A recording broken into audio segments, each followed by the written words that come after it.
예수 그리스도 이름으로 하나님 말씀 증거하겠습니다. 로마서 6장 1절 2절 말씀 봉독하겠습니다. 로마서 6장 1절 2절입니다. 그런즉 우리가 무슨 말을 하리요? 은혜를 더하게 하려고 죄에 거하겠느냐? 그럴 수 없느니라. 죄에 대하여 죽은 우리가 어찌 그 가운데 더 살려?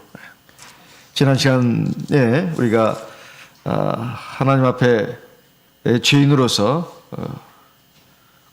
이제 예수 그리스도의 구속의 은혜로 말미암아 구원을 받았는데 죄의 기원이 뭔가에 대해서 우리가 살펴봤고, 또 이 죄인의 이 죄로 인해서 하나님의 은혜가 우리에게 임했다 하는 말씀을 들었습니다. 그런데 우리가 죄인인 것은 바로 하나님의 계명, 하나님의 율법으로 말미암아서 우리가 죄인이라는 것이 판명이 됐다 하는 것입니다. 로마서 5장 20절 말씀을 읽겠습니다. 로마서 5장 20절, 율법이 가입한 것은 범죄를 더하게 하려 함이라. 그러나 죄가 더한 곳에 은혜가 더욱 넘쳐나니.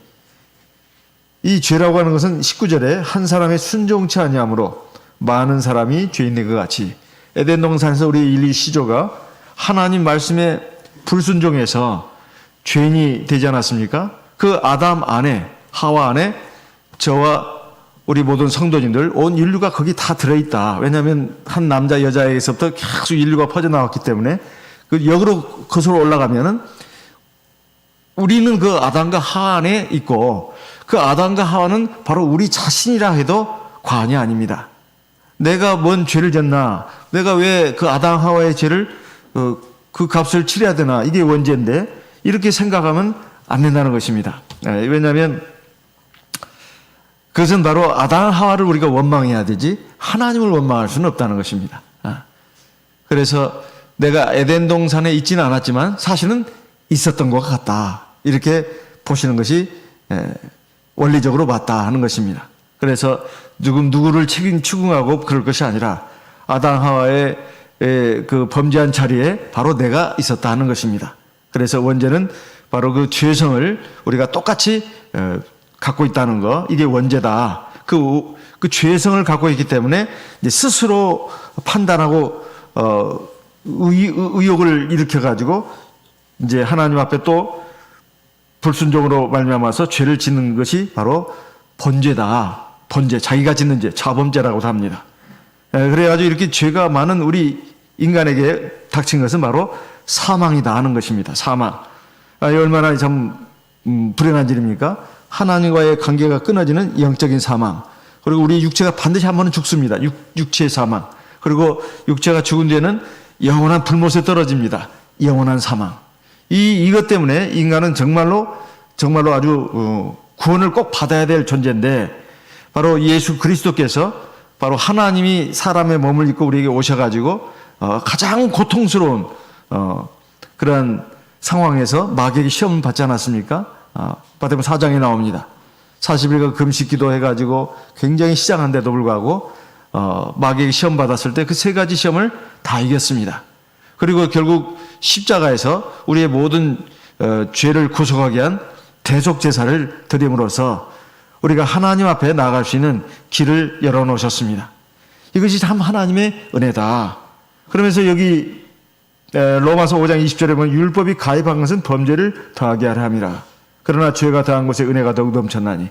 이 말씀이 상당히 많은 파장을 일으키고 오해를 또 불러일으켰습니다. 그래가지고 러시아의 로마노프 왕조 때 라스푸틴이라고 하는 수도사가 있었는데, 이것은 천재적인 악의 천재로 유명한 수도사입니다. 아니, 수도사면 하나님을 섬기는 일종의 성직자라고 할 수 있는데 어떻게 이게 악의 화신이라고 할 수 있느냐. 이 로마서에 있는 말씀들을 교묘하게 활용을 한 거예요. 그래서 죄가 많은 곳에 은혜가 넘쳤다. 그러니까 죄를 많이 절하는 거예요. 그러면 죄를 짓게 되면 내가 죄졌구나, 하나님 앞에 회개해야 되지. 회개를 하면 하나님이 용서하신다는 겁니다. 은총을 받는다는 거예요. 그러니까 하나님께 사죄의 은총을 받으려면 죄를 많이 지라는 거예요. 사람의 말도 이 잘못 알아들으면 엉뚱한 일을 하는데 하나님 말씀도 마찬가지입니다. 그래가지고 하나님 앞에 사죄 은총을 더 많이 체험하려면은 죄를 많이 지라고 권장을 했습니다. 그러니까 온갖 죄를 다 지라는 거죠. 오늘날 세상에 많은 잘못된 그 하나님의 말씀을 가르치는 그런 교파에서는 역시 사실은 그런 기저위에 서 있습니다. 다만 그렇게 권장하는 건 아닙니다. 권장하는 건 아니에요. 그렇지만 죄에 대해서 이렇게 개방적인 태도를 취하고 있고 그 대신 믿음을 절대 잃어버리면 안 된다. 그리고 그들도 순종하라고 말을 합니다. 그 순종하라는 그 말의 의미가 물론 말씀에 순종하라는 의미인데 그 의미가 우리의 그 성경의 본래 뜻하고 좀 달라요. 그들도 말씀에 순종하라는 말은 하긴 하는데 그것은 바로 두 가지 측면이 있습니다. 하나는 믿음을 지킨다는 거예요. 그것이 하나님 말씀을 순종하는 것은 바로 믿음을 지키는 것으로 이렇게 연결을 짓습니다. 또 하나는 그래도 하나님 앞에 거룩한 백성이 된다 말은 합니다. 그들도. 그래서 성결교회도 있지 않습니까? 하나님 말씀을 지키면 우리가 거룩해진다 이런 거죠. 하지만 그들이 꼭 빠뜨리지 않는 게 있어요. 계명을 지키는 거하고 하나님 나라에 들어가는 구원하고는 그게 절대적인 건 아니다. 이렇게 말합니다. 그러니까 대충 이렇게 그 틀은 갖추면서 핵심의 그 근본 부분에서 이렇게 어긋나 나가는 것입니다. 마치 우리가 믿고 세례 받으면 구원 얻는다 그러는데 그들은 믿기만 하면 구원 얻는다 그러잖아요. 그 믿으면 구원 얻는다는 말 자체가 틀린 말은 아닙니다. 근데 그걸로 끝나는 건 아니잖아요. 믿고 세례를 받아야 죄사함 받아서 우리가 의롭게 되는 것인데 그 세례를 빼는 것입니다. 그냥 믿음으로써 우리가 죄용산 받은 것이고 구원을 받은 것이다. 세례는 그냥 그 표시로서 받는 것이다. 이렇게 말하는 거예요. 또 삼위일체 신간도 마찬가지입니다. 그들이 하나님을 안 믿는 건 아니에요. 예수도 인정합니다. 성령도 인정해요. 그런데 이것은 별개의 인격체라는 것입니다. 사실상 세 분의 하나님을 인정하는 거예요. 그래서 하나님이 있고 성령이 또 있다는 것입니다. 이게 말이 안 되잖아요. 하나님이 성령인데. 예. 그래서 비슷하게 나가면서 이렇게 그 차이가 있는 점이 있다 이 말이에요. 예. 그래서 개신교 일부에서 말씀에 순종하지 하는 말을 안 하느냐 합니다. 하는데 그 의미가 다르다 그런 말입니다. 그래서 바로 믿음을 지키기 위해서다. 믿음을 지키기 위한 그 순종의 의미가 들어있다는 거예요. 사실 하나님 말씀에 순종하라는 것은 사실은 계명을 준행하라는 말입니다. 계명을 이렇게 확대하면 그게 하나님 말씀이에요. 십계명을 확대한 것이 성경 66권입니다. 그 줄이면 압축하면 그게 바로 뭐냐 하면은 계명이에요. 그러니까 결국은 말씀에 순종해야 하나님 나라에 들어간다는 말은 자 이걸 한번 보겠습니다. 도표에 보면은 이제 구원의 시작이 죄인이 의인이 되는 것입니다. 율법의 행위로 우리가 의인 되는 거 아니에요. 율법의 행위는 의롭다 받을 육체가 없다는 건 바로 이런 뜻입니다. 구원의 시작 단계에서는 말이다 하는 거예요. 그러면 하나님의 은혜로 예수 그리스도의 보혈의 구속으로 말미암아 그걸 믿고 세례를 받으면 의롭게 된다. 이게 구원의 시작이다 이 말이에요. 성경의 근거는 고넬료 집안에 구원이 임하면서 그거에 대해서는 말씀이 분명히 나옵니다. 사도행전 10장 44절 말씀을 보겠습니다. 사도행전 10장 44절 베드로가 이 말 할 때에 성령이 말씀 듣는 모든 사람에게 내려오시니 45절 베드로와 함께 온 할례 받은 신자들이 이방인들에게도 성령 부어주심을 인하여 놀라니 46절 이는 방언을 말하며 하나님 높임을 들음이로라 47절 같이 읽어보겠습니다. 이에 베드로가 가로되 이 사람들이 우리와 같이 성령을 받았으니 누가 능히 물로 세례 줌을 금하려 하고 그 다음에 48절 이제 세례를 주지 않습니까? 세례를 예수 이름으로 세례를 줬습니다. 자, 요래 가지고 이제 베드로가 예루살렘에 올라갔습니다. 그랬더니 그 유대인 신자들이 있잖아요. 전통적으로 다 할례를 받은 사람들로서 그리스도인이 된 사람들입니다. 이 소식을 들었어요. 베드로 당신 말이야. 왜 할례 받지 않은 이방인 집에 가서 그거 안 되잖아. 율법에 어긋나잖아. 힐난을 했습니다. 예. 사도행전 11장입니다. 사도행전 11장 2절 베드로가 예루살렘에 올라갔을 때에 할례자들이 힐난하여 가로되 네가 무할례자의 집에 들어가 함께 먹었다 하니 4절 베드로가 저에게 이 일을 차례로 설명하여 가로되 그래가지고 우리가 어떻게 해서 그 고넬료 집안에 가서 이렇게 세례도 주고 성령도 받게 했는지 하나님 말씀도 전하면서 그렇게 했는지 그 연유를 쭉 간단하게 설명을 합니다. 그래가지고 11절 좀 건너뛰겠습니다. 사도행전 11장 11절입니다. 이제 설명하는 과정입니다. 마침 세 사람이 내 우고한 집에 앞에 섰으니 가이사라에서 내게로 보낸 사람이다. 고넬료 집안에서 세 사람을 나 베드로한테 보내왔다. 밖에 보니까 여기 세 사람이 서 있더라. 이제 환상 보고 나서 그들을 이제 만나게 됐다는 말이죠.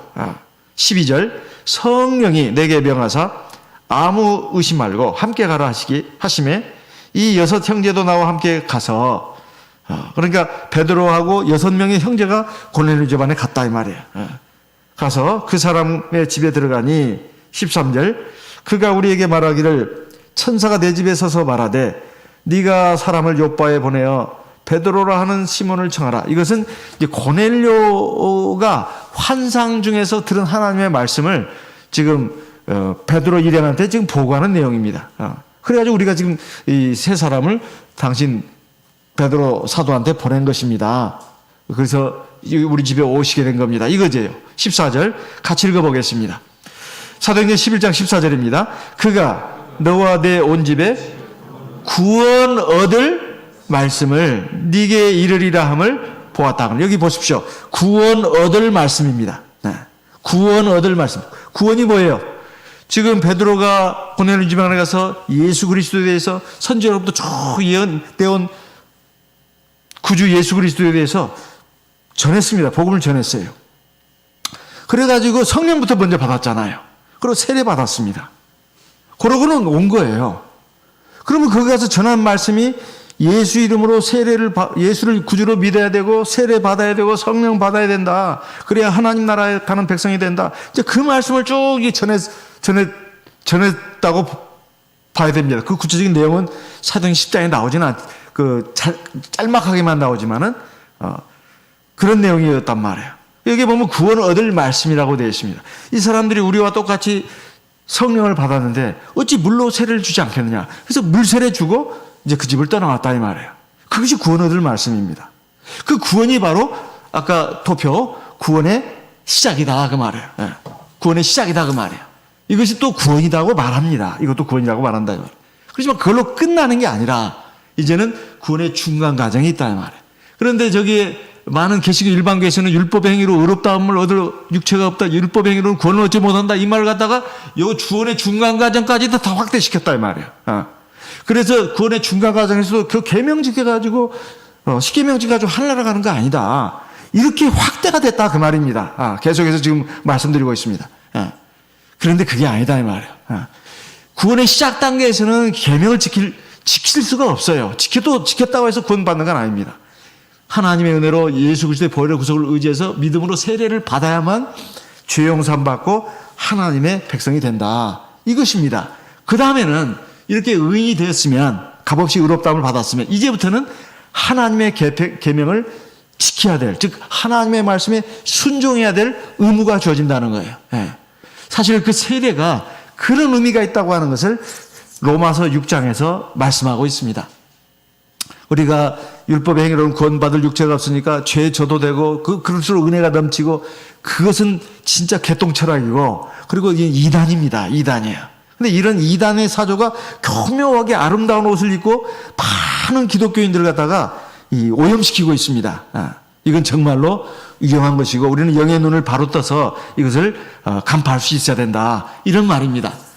그래서 이제는 구원의 중간 과정에서는 사실 성화예요. 거룩하게 되는 것입니다. 근데 거룩하게 된다는 게 뭐겠습니까? 믿음을 가지고 하나님 말씀에 순종하는 거 아니에요? 근데 우리가 다 순종을 못 하잖아요. 왜? 아직 완전해진 게 아니니까. 그럼 필요없고 부족해서 연약해서 죄를 짓단 말이에요. 그럼 회개를 해야 할 거 아니겠습니까? 그래서 믿음으로 성령을 의지해서 하나님 말씀에 순종하는 이것이 원칙입니다. 그렇지만은 이것이 또 한계가 있잖아요. 자기가 라고 생각도 못하는 것도 있고, 또 생각을 해도 못 따라가는 것도 있습니다. 그러면은 하나님이 불세례를 사람마다 다 각자의 형편에 맞게, 수준에 맞게 불세례를 다 주십니다. 그거 안 받는 사람이 없어요. 이것은 정금으로 만들기 위해서요. 그럼 불세례가 주어지면 사람이 회개를 하게 돼 있어요. 하나님의 말씀도 깨닫고 회개를 한다 이 말이에요. 그래가지고 뭐 한다는 말입니까? 하나님 말씀에 순종하게 된다 이 말이에요. 그러면 결국은 어떻게 된다? 거룩하게 된다는 거죠. 그래서 로마서 6장에 가서는 바로 그 부분을 얘기하고 있습니다. 로마서 6장입니다. 6장 1절. 그런즉 우리가 무슨 말을 하리요? 은혜를 더하게 하려고 죄에 거하겠느냐? 그럴 수 없느니라. 죄에 대하여 죽은 우리가 어찌 그 가운데 더 살려? 죄에 대해서 죽었다. 이 말씀이 참 심오한 말씀입니다. 우리가 언제 죄에 대해서 죽었습니까? 이것은 사도 바울이 지금 세례의 의미를 지금 설명하는 거예요. 이 3절에 가서 보게 되면 세례가 우리가 물속에 들어갔다 나오는 거 아니에요? 예수 이름으로 물속에 들어갔다 나옵니다. 그럼 너희 죄가 씻어졌다 이거잖아요. 우리 그까지 알고 있습니다. 또 하나, 하나님의 자녀로 거듭난다. 여기까지 알고 있어요. 또 세 번째는 뭐예요? 그래서 이제 하나님 나라에 들어가는 표를 얻은 것이다. 여기까지 알고 있습니다. 근데 로마서 6장에서는 거기에다가 플러스 알파가 주어졌어요. 그게 뭐냐? 세례의 의미를 갖다가 죄와 관련해 가지고 우리에게 알려주고 있습니다. 죄 씻음 받았다. 그래서 이제 하나님의 의로운 백성이 됐다. 하나님의 나라에 들어가는 표를 얻었다. 그거 말고 플러스 알파가 주어졌는데 이게 굉장히 중요한 것입니다. 뭐냐면은 3절부터 보면 무릇 그리스도 예수 합하여 세례를 받은 우리는 그의 죽으심과 합하여 세례 받은 줄을 알지 못하느냐. 4절. 그러므로 우리가 그의 죽으심과 합하여 세례를 받음으로 그와 함께 장사되었나니.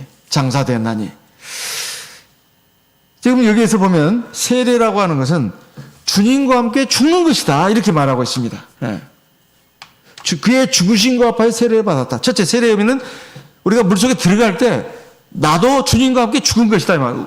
어떻게? 주님은 십자가에서 돌아가셨습니다. 근데 그 십자가에서 돌아가신 예수의 십자가의 보혈의 공로를 의지해서 나는 이제 물속에 들어갑니다. 그게 죽은 것이다 이 말이에요. 주님과 함께 죽은 것이다. 왜 죽었냐 이 말이에요. 죄 때문에 죽은 겁니다. 우리 죄를 위해서 주님이 십자가에서 달려 죽으셨어요.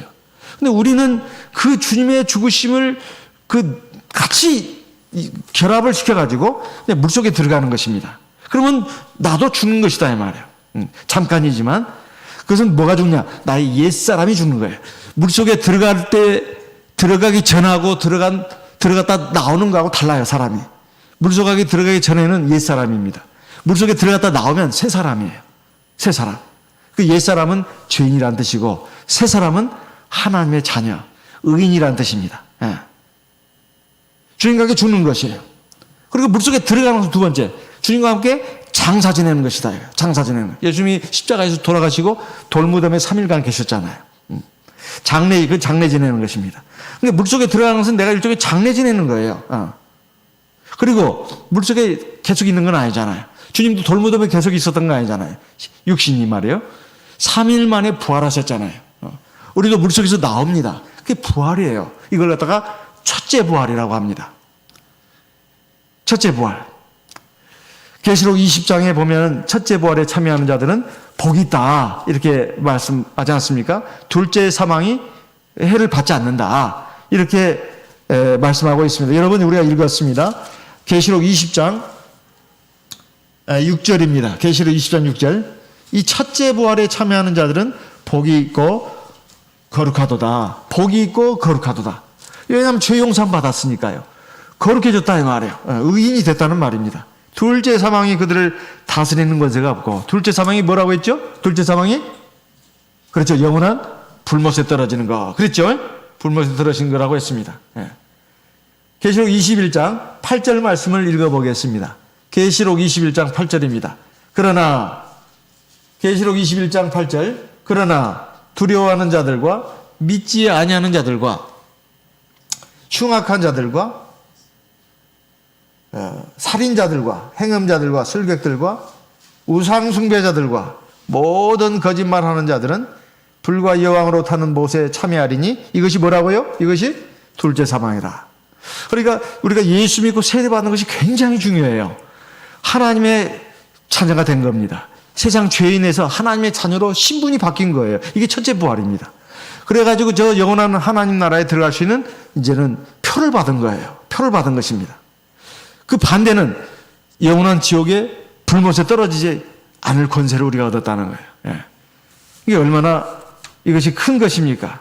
그래서 세례라고 하는 것은 첫째, 주님과 함께 죽는 것이다. 둘째, 주님과 함께 장사 지내는 것이다. 세 번째, 주님과 함께 부활하는 것이다. 주님이 무덤에서 부활하시지 않았어요? 우리도 물속에 들어갔다가 나오는 것이 부활이다. 이걸 첫째 부활이라고 한다. 이렇게 말씀드렸습니다.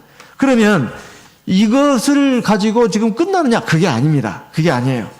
그러면서 여기에 보면은 로마서 6장에 4절에 그 부활의 의미가 뭐냐 하면은 장차 하나님 나라에 들어간다. 그런 의미를 그건 당연한 것이고요. 그걸 설명하는 것이 아니고 이제 부활을 새로운 생명으로 태어났으니까 부활했으니까 다시 살아났으니까 새로운 생명으로 살아야 된다 그 말이에요. 4절에 보면 후반부에 그리스도를 죽은 자 가운데 살리심과 같이 우리로 또한 새 생명 가운데서 행하게 하려 함이니라. 이제는 하나님의 새로운 자녀로서 살아야 된다는 거예요. 새 생명 가운데서 살아야 된다는 게 뭐냐? 하나님의 거룩한 백성으로서, 의로운 백성으로서, 착한 백성으로서 살아야 된다는 거예요. 이걸 달리 말하면 하나님 말씀에 순종해야 된다는 말입니다. 하나님 계명에 순종해야 된다는 말이에요. 그 말을 이렇게 표현하는 것입니다. 그러면서 5절에 로마서 6장 5절에 만일 우리가 그의 죽으심을 본받아 연합한 자가 되었으면 또한 그의 부활을 본받아 연합한 자가 되리라. 그러면서 6절 같이 읽어보겠습니다. 로마서 6장 6절입니다. 우리가 알거니와 우리 옛사람이 예수와 함께 십자가에 못 박힌 것은 죄의 몸이 멸하여 다시는 우리가 죄에게 종노릇하지 아니하려 합니다. 이거 참 굉장히 귀한 말씀이에요. 우리는 세례받는 것이 죄사함 받는 것이다. 죄가 씻고 죄사함 받는 것이다. 하나님의 자녀로 거듭나는 것이다. 그리고 하나님 나라에 들어가는 표를 얻는 것이다. 그것까지는 우리가 참 너무 잘 알고 있습니다. 그런데 여기 세례의 의미를 이 죄와 관련해 가지고 말하고 있어요. 우리가 세례받은 것은 예수님과 함께 십자가에 못 박힌 것이고 예수와 함께 죽은 것이다. 그것은 우리 죄의 몸이 멸해 가지고 다시는 우리가 죄의 종이 되지 않게 하기 위해서다. 이 죄와 관련된 것이 율법입니다. 계명이에요. 계명 율법이 없이 죄라는 말을 쓸 수가 없습니다. 그 죄의 몸이 멸해서 다시는 우리가 죄의 종이 되지 않는다는 말은 바꿔서 하나님의 종이 된다 이 말이에요. 하나님 말씀에 순종하는 의의 종이 되는 걸 말하는 것입니다. 그것을 말하는 거예요. 그래서 7절에 보면 이는 죽은 자가 죄에서 벗어나 의롭다 하심을 얻었음이니라 그랬습니다. 그래서 10절에 같이 읽어보겠습니다. 로마서 6장 10절입니다. 같이 읽겠습니다. 그의 죽으심은 죄에 대하여 단번에 죽으시며 그의 살으심은 하나님께 대하여 살으심이니 11절 이와 같이 너희도 너희 자신을 죄에 대하여는 죽은 자요 그리스도의 안에 예수 안에서 하나님을 대하여는 산 자로 여길지어다. 우리가 죄와 함께 십자가에서 예수님과 함께 죽었어요. 그리고 이제 부활했습니다. 주님이 돌무덤에서 부활하듯이 우리는 물에서 이렇게 부활했어요. 이것은 하나님을 향해서 산 것이다. 그러니까 지금 말하고 있습니다. 너희들이 죄와 함께 죽었으니까 다시는 죄가 너희 몸에서 살아서 움직이지 못하게 해라. 그 말이에요. 하나님의 의가 너희 안에서 살아 움직이게 하라는 거예요. 사실 표현이 이렇게 되어 있습니다만은 그래서 12절에 보면 계속 같은 말씀을 갖다가 이렇게 저렇게 지금 표현하고 있는 내용입니다. 11절에는 죄에 대하여는 죽은 자요. 죄가 와서 나를 유혹합니다. 가령 재물 가지고 명예 가지고 또는 이성 가지고 여러 가지 그 죄악의 유혹이 있지 않습니까? 나를 이렇게 유혹을 해요. 그러면 내가 반응을 보이면 안 된다는 거예요. 죽은 사람은 찔러도 움직이지 않잖아요. 그러니까 죄가 이게 유혹을 해도 거기에 반응을 보이지 않는 죄에 대해서는 죽은 자라는 것은 죄가 아무리 유혹을 해도 끔찍도 하지 말라는 거예요. 돌멩이 끔찍도 안 하잖아요. 근데 하나님에 대해서는 산 자를 여겨라. 하나님 무슨 말씀하시면 바로 반응을 하라는 뜻입니다. 그래서 그렇게 지금 표현을 하고 있습니다. 그래서 12절에 보면 너희는 죄로 너희 죽을 몸에 왕노릇하지 못하게. 그래서 우리 몸은 한 번은 죽게 돼 있어요. 아무리 우리가 예수 믿고 세례받고 성령 받아서 하나님의 자녀가 됐다 하더라도 우리 몸은 한 번은 죽게 돼 있습니다. 그러니까 어차피 죽을 몸이지만 다시 또 살아난다 이 말이에요. 이 죽을 몸에다가 죄가 왕노를 하지 못하게 너희가 해야 된다. 이제 세례 받고 나서의 그 의미를 말하는 것입니다.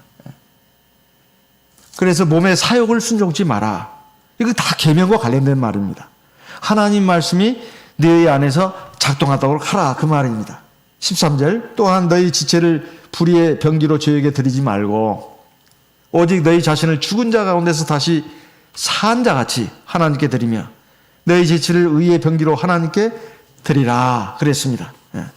14절 같이 읽어보겠습니다. 죄가 너희를 주관치 못하리니 이는 너희가 법 아래에 있지 아니하고 은혜 아래에 있습니다. 이것도 굉장히 오해를 많이 불러일으키는 말이에요. 앞에 말씀을 쭉 우리가 이해했다면 이 말씀도 제대로 이해를 해야 되는데 참 사람들이 이상합니다. 앞뒤 말씀은 다 끊어내고 이것만 딱 또 끄집어내가지고 죄가 너희를 주관치 못하리니 이는 너희가 법 아래에 있지 아니하고 은혜 아래에 있다. 우리가 이제 계명 아래에 있지 않고 은혜 아래에 있다는 거예요. 참 사람들 참 심보가 참 이상합니다. 앞뒤 말은 다 끊어내버려요. 그 앞뒤 말을 가지고 이 말을 잘 보면 이게 무슨 말인지 이해할 수 있는데 이것은 무슨 말이냐면 죄가 너희를 주관하게 해서는 안 된다는 말입니다. 죄가 너희를 다시는 너희를 주관하게 해서는 안 된다. 왜냐하면 앞에 문장을 가지고 지금 그대로 해석한 거예요. 너희는 이미 그 죄와 함께 십자가에 죽었다. 그리고 하나님을 향해서 살았다. 너희가 죄에 대해서는 절대 반응을 보여서는 안 된다. 지금 계속 그 말씀입니다.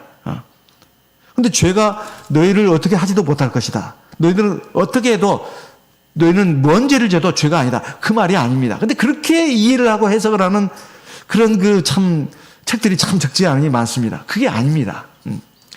너희가 죄가 너희를 더 이상 주관하게 해서는 안 된다. 그 뜻입니다.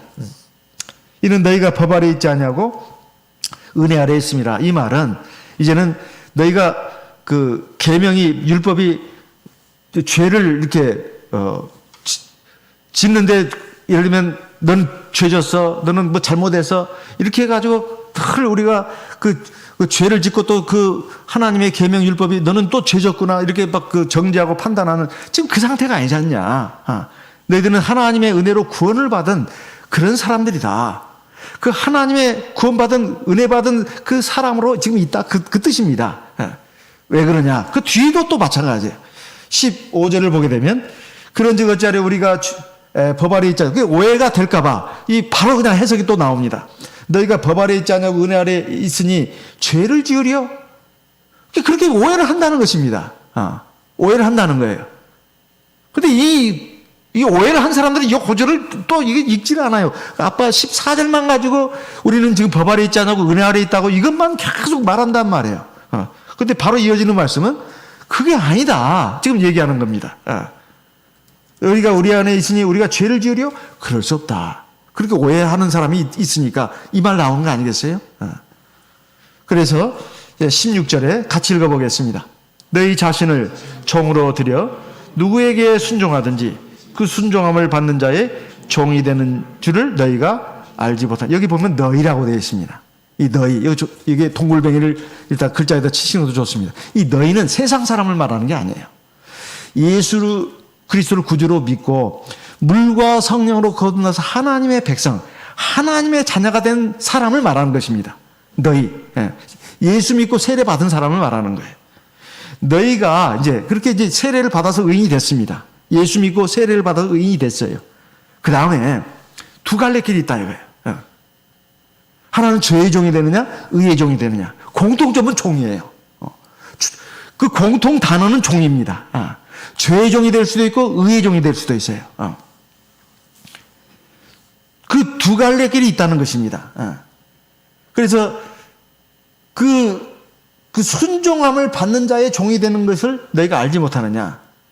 혹은 죄의 종으로 사망에 이르고 혹은 순종의 종으로 의에 이르느니라. 지금 예수 믿고 세례받고 그러면 하나님의 백성이 되고 자녀가 됩니다. 이거 구원받은 거예요. 그렇지만 그러고 나서 두 갈래 길이 있다 이거예요. 의의 종이 될 것인가, 죄의 종이 될 것인가, 죄의 종이 될 것인가. 근데 의의 종이 되면 이제는 순종의 종으로 의에 이르고, 그냥 하나님의 말씀에 순종하면 그 말입니다. 그럼 의에 이르고 그 말이에요. 여기 의에 이른다는 말은 하나님 말씀에 순종하면 의가 된다는 말인데요. 궁극적으로는 뭔가 하면은,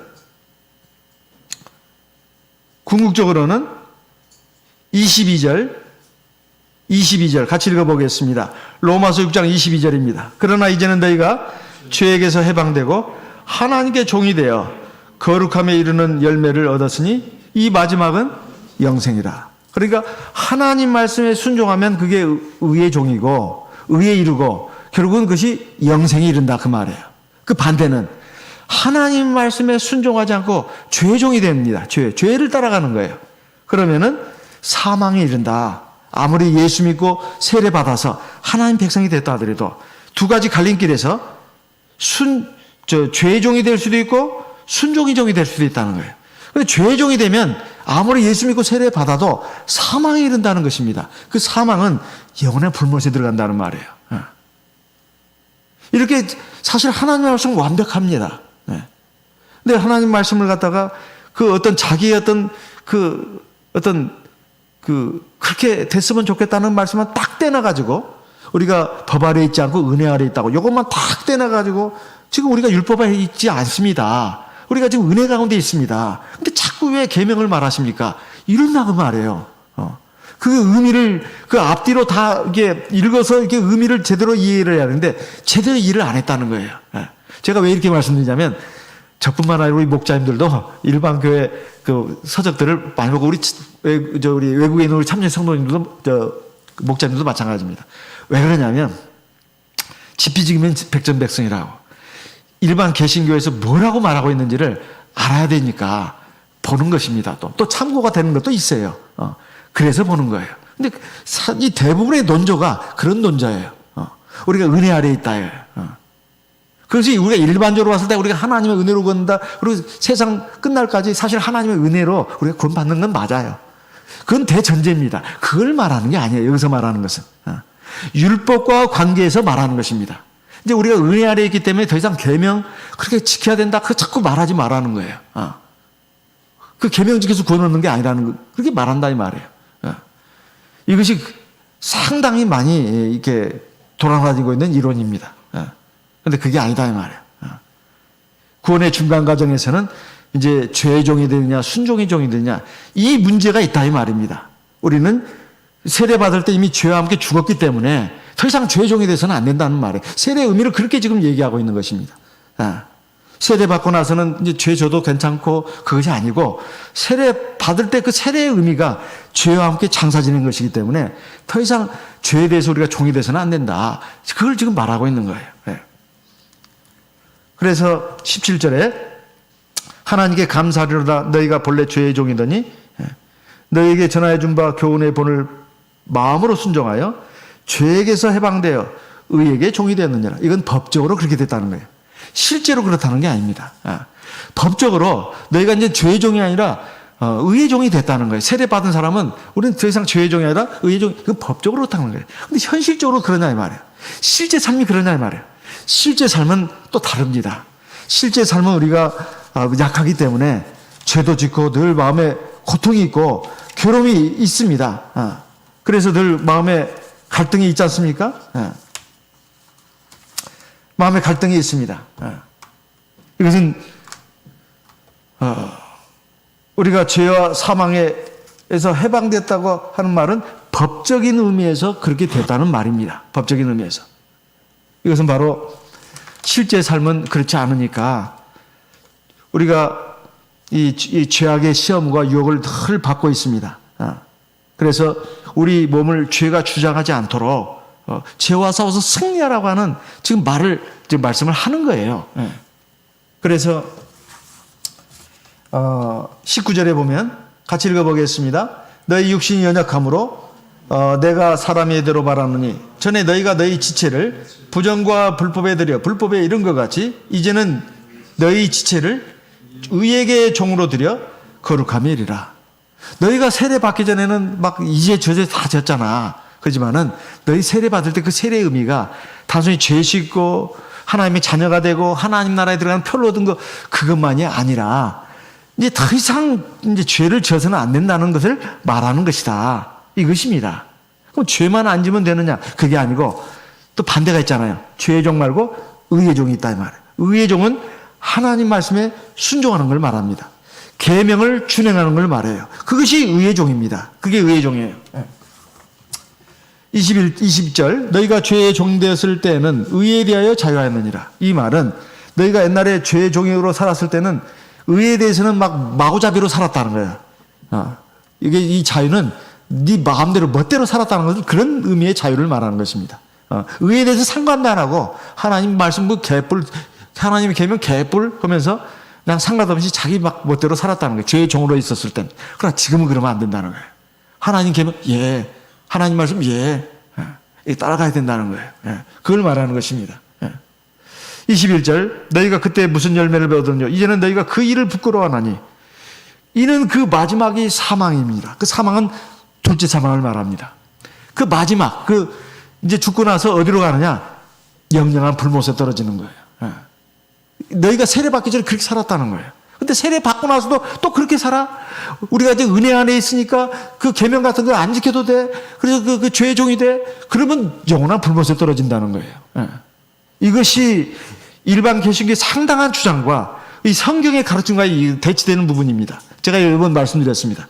일반교회 책자가 너무나 많이 돌아다니고 그 인터넷상으로 많은 이 설교들이 올라가다 보니까 일단은 들으면 굉장히 마음이 편안합니다. 첫째 편안한 게 이거잖아요. 믿으면 구원하다. 이것만큼 편한 게 어디가 있어요? 너무 세례야, 세례는. 그렇잖아요? 뭐 또 안식일을 지켜야 돼? 그냥 믿음만 지키면 되지. 사실 이것만큼 더 편리한 게 어디가 있어요? 그리고 계명 그렇게 지켜야 되는 거 아니야. 사람 마음 편하게 해주잖아요. 술 마셔도 돼, 제사도 드려도 돼. 얼마나 편안합니까? 근데 편안한 것이 문제가 아니잖아요. 하나님 말씀이 어떻게 되느냐. 그것이 문제 아니에요? 그래서 우리가 하나님의 말씀은 사실은 우리의 생명과 평안과 행복을 위해서 주신 말씀이라고 되어 있습니다. 우리를 억제고 힘들게 하기 위해서가 아니에요. 살인하지 말라. 이게 사람을 억제는 게 아닙니다. 우리는 그 계명이 있기 때문에 안전하게 살 수가 있는 거예요. 가늠하지 말라 이것이 있기 때문에 가정이 지켜지는 것입니다. 도적질하지 말라는 것 때문에 우리 재산이 항상 그 휴대폰도 막 그 밧줄로 묶어가지고 이렇게 자물쇠 채워가지고 이렇게 안 해도 돼요. 그냥 들고 가면 됩니다. 그 계명이 있기 때문에 사람들이 그 계명 때문에도 함부로 눈앞에서 내 휴대폰을 못 가져가잖아요. 뭐 유럽이나 이런 데는 막 가져간다고 해요. 이렇게 휴대폰을 옆에 뒷주머니 차고 가면 이 계명을 무시하니까 그렇습니다. 그래서 이 계명들은 다 사람의 생명과 행복과 안전을 위해서 하나님이 주신 것이지 우리를 괴롭히기 위해서 주신 것은 아니다 이 말이에요. 그래서 뭔가 죄를 지면 자유를 얻는 것이냐 이 마귀가 속삭이고 있습니다. 사람을 편안하게 해주고 자유를 준다고 생각한다 이 말이에요. 실제로 사도교회 말기에 가서 그런 이단들이 많이 일어났습니다. 베드로후서 2장 19절 말씀을 보겠습니다. 베드로후서입니다. 베드로후서 2장 18절 먼저 읽겠습니다. 그 다음 19절 같이 읽겠습니다. 베드로후서 2장 18절 저희가 허탄한 자랑의 말을 토하여 미혹한 데 행하는 사람들에게서 겨우 피한 자들을 음란으로서 육체의 정욕 중에서 유혹하여 19절 같이 읽습니다. 저희에게 자유를 준다 하여도 자기는 멸망의 종들이니 누구든지 진 자는 이긴 자의 종이 됩니다. 사도교회 말기에 가서도 하나님이 우리를 은혜로 구원 얻었어. 구원시켰어. 자꾸 그렇게 계명 따지지 말고 그렇게 얽매이지 마라. 하나님이 자유를 주셨다니까. 은혜를 주셨다니까. 그러니까 죄 져도 돼. 그게 자유로운 거야. 이게 사실은 속임수입니다. 속임수예요. 그러니까 그런 속임수가 그 사도교회 말기에도 있었다 이런 말이에요. 그리고 또 말세에도 얼마든지 일어납니다. 그래서 이 죄의 종, 의의 종, 죄의 종은 사망에 이르고 의의 종은 순종의 종으로서 그 의의 종이 돼가지고 의에 이르러 가지고 결국은 영원한 생명에 이른다. 이렇게 되어 있습니다. 그리고 19절에 보면 하나님 말씀에 순종하고 하나님 계명에 순종하면 의가 된다고 했는데 이것을 다른 말로 하면 이런 뜻입니다. 19절에 후반부에 보면 이제는 너희 지체를 의에게 종으로 드려 그다음에 뭐라고요? 거룩함에 이르라. 우리가 하나님 말씀에 순종하면 거룩해지는 거예요. 거룩해지는 것입니다. 하나님의 계명, 하나님 말씀에 순종하게 되면 우리가 의에 이른다고 했는데 이걸 다른 말로 하면 거룩해지는 거예요. 거룩해지는 거, 의로워지는 거 똑같은 말입니다. 똑같은 말이에요. 죄에 반대되는 말이에요. 그래서 두 번째 도표를 한번 보겠습니다. 현재 우리 구원은 미완성이다. 저번에 한번 나왔습니다. 그럼 어떻게 해야, 근거 구절은 이런 구절들입니다. 그럼 어떻게 구원 얻을 수 있는가? 첫째, 믿음을 지켜야 된다. 두 번째, 하나님 말씀에 순종해야 된다. 즉, 계명을 준행해야 된다는 거예요. 그런데 우리가 부족하고 연약해서 다 못하니까 회개해야 된다는 거예요.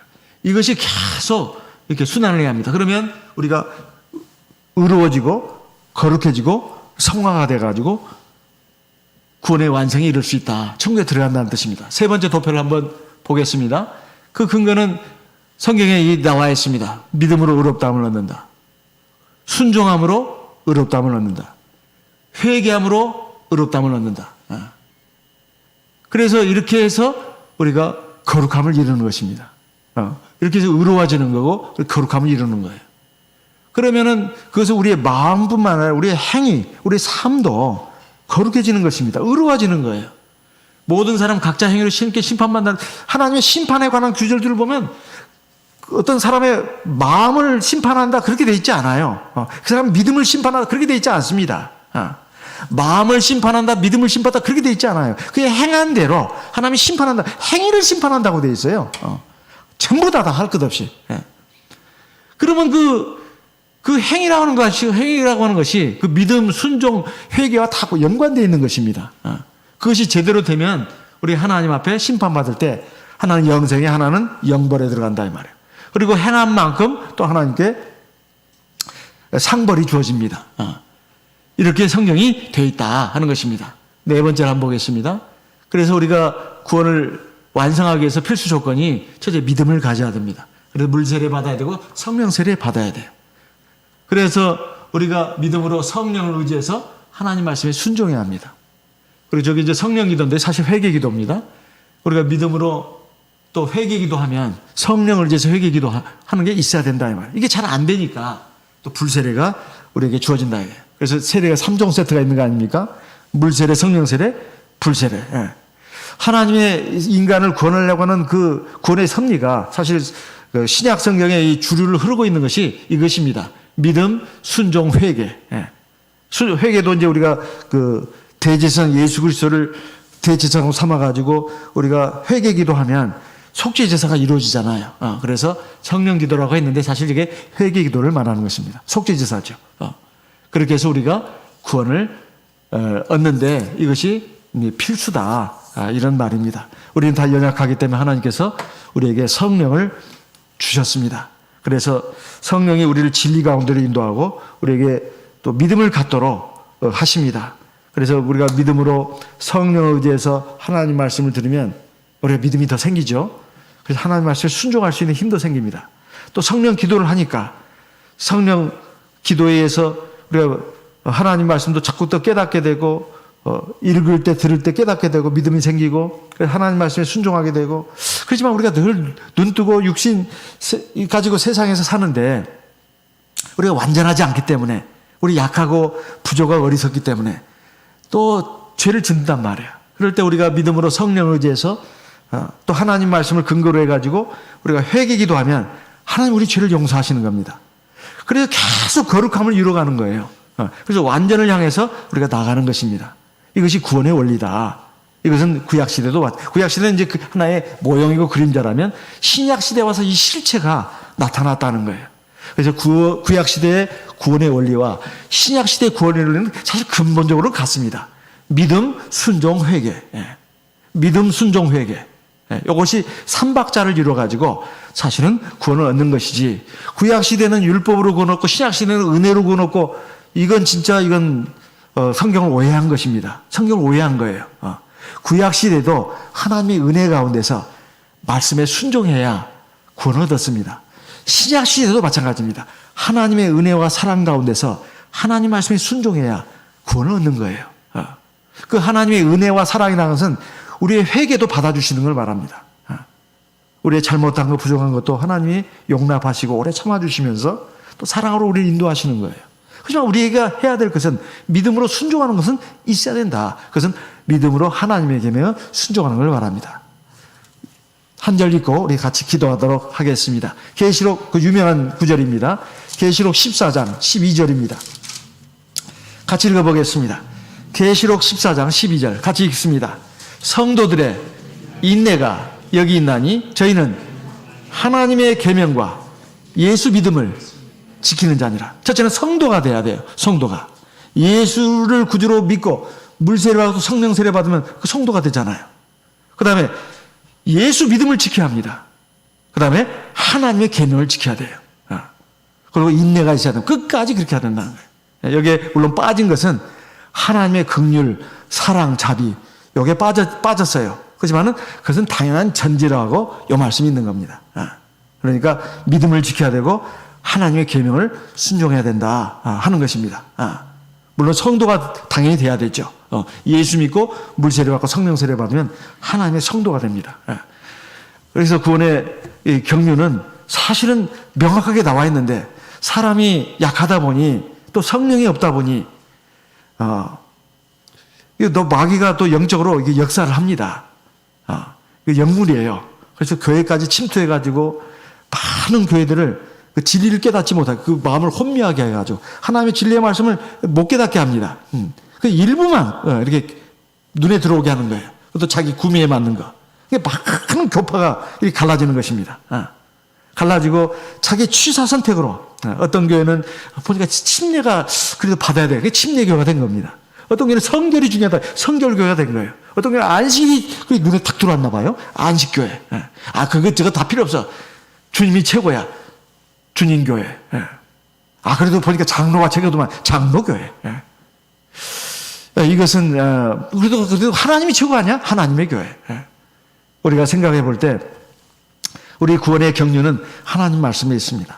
그런데 이것이 성령의 계시와 성령의 인도하심에 의해서 진리를 깨닫는 것입니다. 구원받는 교회는 성경에 의하면 하나입니다.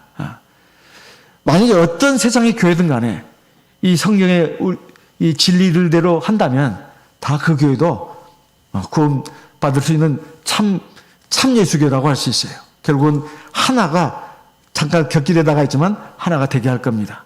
중요한 것은 성령과 진리가 있어야 된다는 거예요.